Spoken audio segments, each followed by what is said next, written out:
বিষয় easy way to learn চ্যানেলে সবাইকে স্বাগত জানাচ্ছি। তো আগের দিনকার আমরা আলোচনা করেছিলাম নাউন নিয়ে। সেই এপিসোড যদি কারো মিস হয়ে যায় তাহলে নিচে ডেসক্রিপশন বক্সে তার লিঙ্ক দেওয়া থাকবে, তোমরা তাতে ক্লিক করলেই আগের ভিডিও দেখতে পাবে। আজ আমরা যেটা নিয়ে আলোচনা করব সেটা হচ্ছে নাউনের পরের পার্টস অফ স্পিচে নাউনের পরের পার্ট, সেটা হচ্ছে প্রোনাউন। যেমন ধরো আমি কিছু কথা বলছি, রাম স্কুলে যায়, রাম খুব ভালো ছেলে, রাম তার মা বাবার সব কথা শোনে, রাম খুব বুদ্ধিমান ছেলে। শুনতে ভাল লাগছে কি? ভাল লাগছে না। বারবার এই আমি রাম রাম রাম রাম বলে যাচ্ছি, ভাল লাগছে না শুনতে। কিন্তু আমি এইটাকে যদি আরেকটু ভালো করে বলি, রাম খুব ভালো ছেলে, সে তার মা বাবার সব কথা শোনে, সে প্রতিদিন স্কুলে যায়, সে খুব বুদ্ধিমান ছেলে, তাহলে সেটা শুনতে ভালো লাগছে। তো এই যে আমরা রামের পরিবর্তে সে বসালাম, সেটাই হচ্ছে প্রোনাউন। তাহলে আজকে আমাদের আলোচ্য বিষয় কি? প্রোনাউন এবং তার বিভিন্ন প্রকারভেদ। প্রোনাউনের বাংলা অর্থ কি? সর্বনাম। তো বাংলা অর্থটা আমাদের কোনো কাজেই লাগবে না, আমরা প্রোনাউন হিসাবেই জানব। প্রোনাউন কোথায় বসে? নাউনের পরিবর্তে বসে। এটা নোট ডাউন করে নাও খাতাতে। নাউনের পরিবর্তে যে ওয়ার্ড বসে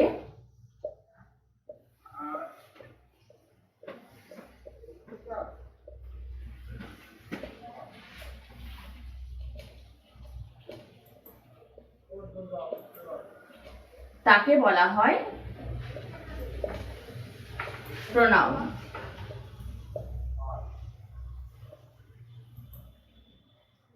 যেমন ধরো একটা উদাহরণ দিচ্ছি, Ram is a good boy. তো এর পরের লাইনে আমি বলবো হি গোজ টু স্কুল এভরিডে। তাহলে এই যে আমি রামের পরিবর্তে হি বসালাম পরের সেন্টেন্সে, রাম একটা ভালো ছেলে, সে প্রতিদিন স্কুলে যায়। এই যে আমি রামের পরিবর্তে সে বসালাম, হি বসালাম, এই হিটা হচ্ছে একটা প্রোনাউন। এরপর আসছি প্রোনাউনের প্রকারভেদ। প্রোনাউনকে ক ভাগে ভাগ করা যায়? প্রোনাউনকে অনেক ভাগে ভাগ করা যায়, কিন্তু যেগুলো খুব ইম্পর্টেন্ট তোমাদের ক্ষেত্রে, তোমাদের পড়াশোনার ক্ষেত্রে বা আমাদের কথা বলা যখন আমরা স্পোকেন ইংলিশ শিখবো, তো সেইগুলোর ক্ষেত্রে যেগুলো সব থেকে বেশি ব্যবহার করা হয়, তো সেই ভাগগুলোই আজকে আমরা আলোচনা করব, বা যেগুলোর প্রয়োগ বেশি সেগুলোই আমরা আলোচনা করব। প্রথমে আমরা যে ভাগটা নিয়ে আলোচনা করব সেটা হচ্ছে সাবজেক্টিভ প্রোনাউন। সাবজেক্টিভ প্রোনাউনটা কি? সাবজেক্টিভ প্রোনাউন তোমরা খাতাতে নোট ডাউন করে নাও। Subjective pronoun. সাবজেক্টিভ প্রোনাউনে দেখো প্রথমে আমি কি বলছি? সাবজেক্টিভ কথাটা কোথা থেকে আসছে? সাবজেক্ট কথাটা থেকে আসছে। এই সাবজেক্ট আর অবজেক্ট নিয়ে আমরা আগে আলোচনা করেছি সেন্টেন্সে, তো সেই সাবজেক্ট থেকে সাবজেক্টিভ প্রোনাউন আসছে। তো এই সাবজেক্টের পরিবর্তে যে সমস্ত নাউন বসে সেগুলোকে বলা হয় সাবজেক্টিভ প্রোনাউন। এটা তোমরা সংজ্ঞাতে লিখতে পারো যে সাবজেক্টের পরিবর্তে যে প্রোনাউনগুলো বসে সেগুলো হচ্ছে সাবজেক্টিভ প্রোনাউন। যেমন কি ধরো আমি একটা বলছি, Meena sings well. Meena sings well, এখানে সাবজেক্ট কোনটা? সাবজেক্ট হচ্ছে মিনা, এটা একটা সাবজেক্ট। তো এর পরিবর্তে যে বসে, মিনার পরিবর্তে আমি কি বসাবো? মিনার পরিবর্তে আমি সে বসাবো। সে হচ্ছে মিনার যেহেতু মেয়ে, তাই জন্য হি না বসে সি বসবে। She sings well. তো এই যে সি বসালাম, এই সিটা হচ্ছে একটা প্রোনাউন। তাহলে এই সাবজেক্টিভ প্রোনাউনগুলোর উদাহরণ হিসাবে আমরা কি বলতে পারি? সি বলতে পারি, হি বলতে পারি, দে বলতে পারি। তো এরকম। এরপর দ্বিতীয়তে আমরা আসবো অবজেক্টিভ প্রোনাউন। কি বললাম? Objective pronoun.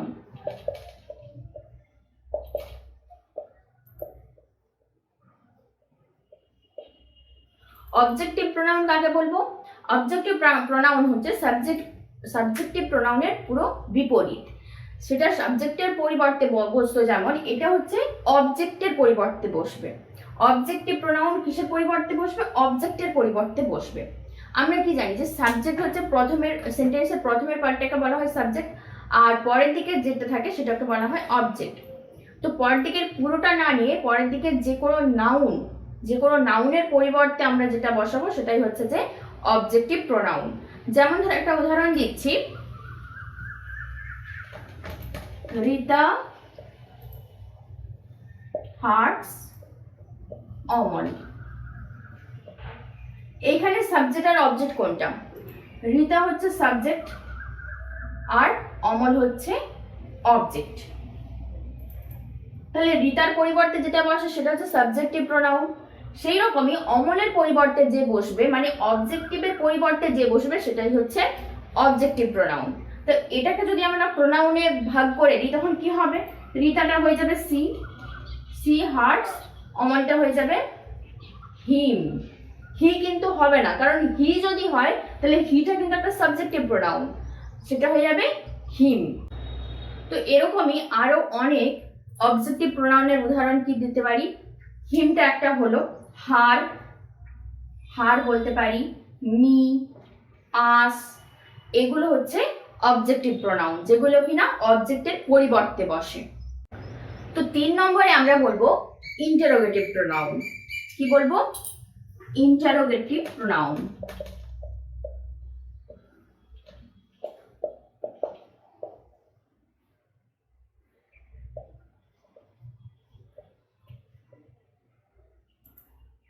ইন্টারোগেটিভ প্রোনাউন কাকে বলবো?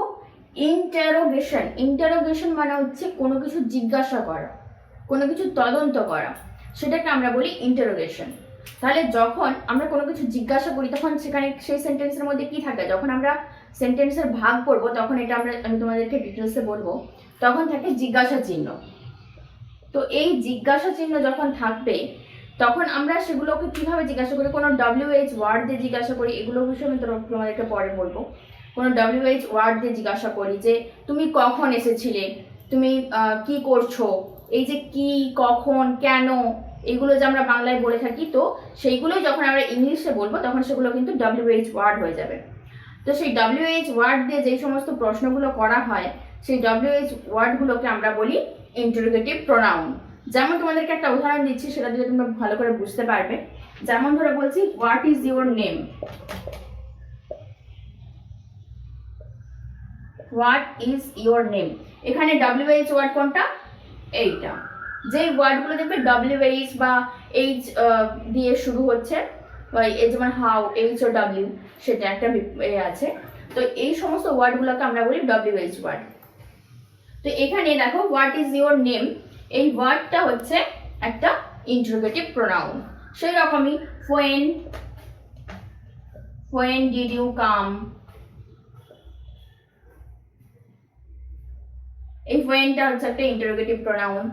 এই when, what, where, এগুলো সবই হচ্ছে ইন্টারোগেটিভ প্রোনাউন। 4 নম্বরে হলো পজেসিভ প্রোনাউন। পজেসিভ প্রোনাউনটা কি? পজেসিভ প্রোনাউন, পজেস মানে কি? পজেস মানে হচ্ছে দখল বা অধিকার, নিজের আয়ত্তে থাকা বা কারো আয়ত্তে থাকা, পুরো জিনিসটা তার বা নিজের, এরকম কোনো কিছু অধিকার বোঝালে সেটাকে আমরা বলবো পজেসিভ প্রোনাউন। পজেসিভ প্রোনাউনটা কিরকম জিনিসটা? তোমাদেরকে একটা উদাহরণ দিচ্ছি, দেখলেই বুঝতে পারবে। যেমন এই জিনিসটা আমার, এই জিনিসটা তোমার, ওটা তার, যখন এরকম কোনো অর্থে বোঝাবে তখন সেটা হচ্ছে পজেসিভ প্রোনাউন। ইংরেজিতে দেখো, যেমন এক্সাম্পল দিচ্ছি, দিস পেন ইজ মাইন। এটার মানে কি? যে এই পেনটা আমার, মানে আমি হচ্ছে আই মানে আমি, কিন্তু সেটা যখন আমার এরকম পজিটিভ প্রোনাউনের অর্থে বোঝাবে তখন সেটা হয়ে যাবে mine. This pen is mine. সেই রকম this house is yours, this house is yours, এই বাড়িটা তোমার, সেখানে ইওরের জায়গায় একটা এস যোগ হয়ে যাবে, yours। তো এই কোন সাবজেক্টের যেমন ধরো আই থেকে মাইন হয়ে যাচ্ছে, তো এইগুলো আমি তোমাদেরকে ভিডিওর লাস্টে পুরো লিস্ট বলে দেবো কোনগুলো থেকে কি কি হয়। তো সেগুলো জানতে গেলে তোমাদের কিন্তু ভিডিওটা অবশ্যই লাস্ট অবধি দেখতে হবে। 5 নম্বর হলো রিলেটিভ প্রোনাউন। 5 নম্বরে কি বললাম? Relative pronoun.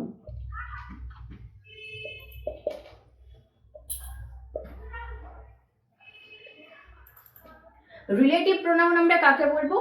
রিলেটিভ কাকে বলা হয়? রিলেটিভ আত্মীয়দেরকে বলা হয়, যাদের সাথে আমাদের কিছু সম্পর্ক আছে তাদেরকে আমরা রিলেটিভ বলবো। তো সেরকমই যখন দুটো বাক্যকে একসাথে জোড়ার জন্য কোনো WH ওয়ার্ড ব্যবহার করা হয় তখন সেগুলোকে বলা হয় রিলেটিভ প্রোনাউন। WH ওয়ার্ড হতে পারে, দ্যাট হতে পারে, এগুলো। তো সেগুলোকে আমরা বলবো রিলেটিভ প্রোনাউন। তাহলে কি বললাম? যে কোনো বাক্যকে, দুটো বাক্যকে যখন একসাথে জোড়ার জন্য, দুটো বা তিনটেও হতে পারে, একসাথে জোড়ার জন্য যখন কোনো ওয়ার্ড ব্যবহার করা হয় তো সেইটাকে আমরা বলবো রিলেটিভ প্রোনাউন। যেমন ধরো, the man who is standing at the bus stop is my uncle. এখানে দেখো দুটো বাক্য কি কি, একটা হচ্ছে the man is standing at the bus stop, আরেকটা হচ্ছে the man is my uncle. তাহলে এই দুটো সেন্টেন্সকে আমি জুড়ে দিয়েছি কি দিয়ে? দুটো সেন্টেন্সকে আমি জুড়ে দিয়েছি হু দিয়ে। তাহলে এই হুটা হচ্ছে একটা রিলেটিভ প্রোনাউন। আরেকটু ভালো করে বুঝে দিচ্ছি, দেখো এখানে দুটো সেন্টেন্স আছে, একটা হচ্ছে the man is standing at the bus stop, এটা একটা সেন্টেন্স। আরেকটা সেন্টেন্স কি? The man is my uncle. দুটোই কিন্তু একটা মানুষকে নির্দেশ করা হচ্ছে, যে মানুষটি বাস স্টপে দাঁড়িয়ে ছিল আর সেই মানুষটি হচ্ছে আমার কাকু। তো সেই রকমই যখন এইরকমই দুটো সেন্টেন্সকে একসাথে জোড়ার জন্য আমি কি ব্যবহার করেছি? হু। যে মানুষটি যে কিনা বাস স্টপে দাঁড়িয়ে আছে আমার কাকা। তো এই যে হু, আমি হু দিয়ে যে দুটো সেন্টেন্সকে জুড়েছি, এই হুটা হচ্ছে একটা রিলেটিভ প্রোনাউন। সেরকমই আরেকটা উদাহরণ দিচ্ছি, দেখো, this is the place where I lived for 3 years. This is the place where I lived for 3 years. এখানে দেখো, এখানে দুটো বাক্য কি কি না, দিস ইজ দ্য প্লেস এটা একটা বাক্য, আরেকটা বাক্য I lived for 3 years, এটা একটা জায়গা, আরেকটা বাক্য হচ্ছে আমি এখানে 3 বছর ধরে ছিলাম। তাহলে এই দুটো বাক্যকে আমি কি দিয়ে যোগ করেছি? ওয়্যার দিয়ে যোগ করেছি। কেন ওয়্যার দিয়ে যোগ করেছি? কারণ এটা এই জায়গাটাকেই নির্দেশ করছে, যে আমি জায়গাটাতে ছিলাম, সেই জন্য এখানে ওয়্যার কথাটা হয়েছে। এগুলো তোমাদেরকে আমি যখন WH ওয়ার্ডগুলো বলবো যখন ডিটেলসে, তখন খুব ভালো করে বুঝতে পারবে যে কোথায় কি বসে, কোথায় কোন WH ওয়ার্ডগুলো বসাতে হয়।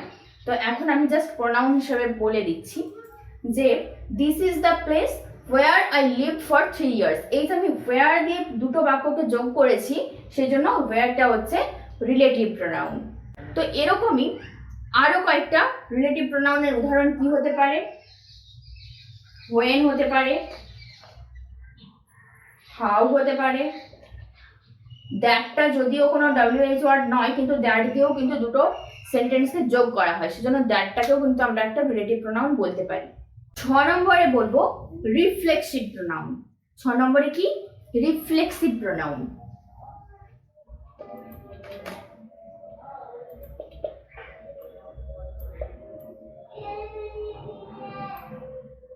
রিফ্লেক্সিভ প্রোনাউন কি? রিফ্লেক্ট করা। যখন সাবজেক্ট এবং অবজেক্ট একজনকেই নির্দেশ করবে। কি বললাম? সাবজেক্ট এবং অবজেক্ট একজনকেই নির্দেশ করবে। আমি যখন নিজেকেই বলবো, তুমি যখন নিজে নিজেই করবে জিনিসটা, সেইগুলোকে বলা হয় রিফ্লেক্সিভ প্রোনাউন। উদাহরণ দিলে ভালো করে বুঝতে পারবে। যেমন ধরো আমি বললাম আই হার্ট মাইসেলফ, আমি নিজেকে নিজেই আঘাত করেছি, কেউ আমাকে আঘাত করেনি, আমি নিজেকে নিজে আঘাত করেছি। তো এই যেমন নিজেকে নিজে কিছু বলা, এখানে কিন্তু সাবজেক্টও আই আর মাইসেলফটাও আমাকেই নির্দেশ করছে। তো সেই জন্য এখানে মাইসেলফটা হচ্ছে রিফ্লেক্সিভ প্রোনাউন। সেই রকমই তুমি নিজেই কাজটা করেছো। You have done the work yourself। এই যেমন একটা আমি বাক্য বলেছি, you have done the work yourself, তুমি নিজে নিজেই কাজটা করেছো। তাহলে এখানে yourselfটা কি হচ্ছে, একটা রিফ্লেক্সিভ প্রোনাউন। তো তোমাদেরকে আমি বলেছিলাম যে তোমাদের বোঝার সুবিধার্থে বা কোথায় কোন প্রোনাউন বসাবে সেই সমস্তগুলো খুব ভালো করে আমি একটা লিস্ট করে দেবো। তো সেই জন্যই আমার এই আজকের লিস্ট করা। যেমন ধরো সাবজেক্টে যদি আই থাকে, আমি পরপর লিখে আছি, সাবজেক্টে যদি আই থাকে তাহলে অবজেক্টে সেটা হয়ে যাবে মি, পজিটিভে সেটা হয়ে যাবে মাইন, আর রিফ্লেক্সিভে সেটা হয়ে যাবে মাইসেলফ। একই রকম ভাবে যদি থাকে ইউ, ইউ মানে কিন্তু তুমিও হয়, আবার ইউ মানে তোমরাও হয়। ইউ যদি হয় তাহলে অবজেক্টে সেটা হয়ে যাবে ইউই থাকবে, এই ইউটা কিন্তু ইউই থাকবে অবজেক্টিভে, সেটা পজিটিভে হয়ে যাবে ইয়োর্স, আর রিফ্লেক্সিভে হয়ে যাবে ইয়োর সেলফ বা ইয়োর সেলফ। যখন একজন বা তোমার অর্থে যখন হবে তখন হবে ইয়োর সেলফ, আর যদি তোমাদের অর্থে হয় তখন সেটা হবে ইয়োর সেলফস। এবার আসছি উই, উইটা হয়ে যাবে আস, পজিটিভে হয়ে যাবে আওয়ার্স, আর রিফ্লেক্সিভে হয়ে যাবে আওয়ার সেলফস। সাবজেক্টিভে যদি হয় হি তাহলে সেটা অবজেক্টিভে হয়ে যাবে হিম, পজিটিভে হবে হিজ, আর রিফ্লেক্সিভে হবে হিমসেলফ। এগুলো তোমরা কিন্তু অবশ্যই খাতাতে নোট ডাউন করবে, নাহলে কিন্তু মনে থাকবে না। সাবজেক্টে সি হলে অবজেক্টিভে হয়ে যাবে হার, পজিটিভে এটা হারই থাকবে, রিফ্লেক্সিভে হবে হারসেলফ। যদি থাকে দে সাবজেক্টে তাহলে সেটা হয়ে যাবে দেম, পজিটিভে হবে দেয়ার্স, আর রিফ্লেক্সিভে হবে দেম সেলফস। আমার এটা বোর্ডটা একটু ছোট বলে একটু লেখাটা হয়ে গেছে, তোমরা একটু কষ্ট করে বুঝে নিও। তো দেতে হয়ে যাবে দেমসেলভস। তো আশা করি প্রোনাউন সম্পর্কে সবাই সবকিছু বুঝতে পেরে গেছো। যদি কারো কিছু সমস্যা হয় বা যদি কোথাও কেউ না বুঝতে পারো তো আমাকে অবশ্যই সেগুলো কমেন্ট বক্সে বলবে, আমি নিশ্চয়ই সেগুলো তোমাদেরকে ক্লিয়ার করে দেওয়ার চেষ্টা করব। তো আমার ভিডিওগুলো যদি তোমাদের ভালো লেগে থাকে তোমরা অবশ্যই আমার চ্যানেলটিকে সাবস্ক্রাইব করো, আর পাশে থাকা বেল আইকনটি প্রেস করে দিও, আর লাইক কমেন্ট শেয়ার এগুলো তো করতেই হবে।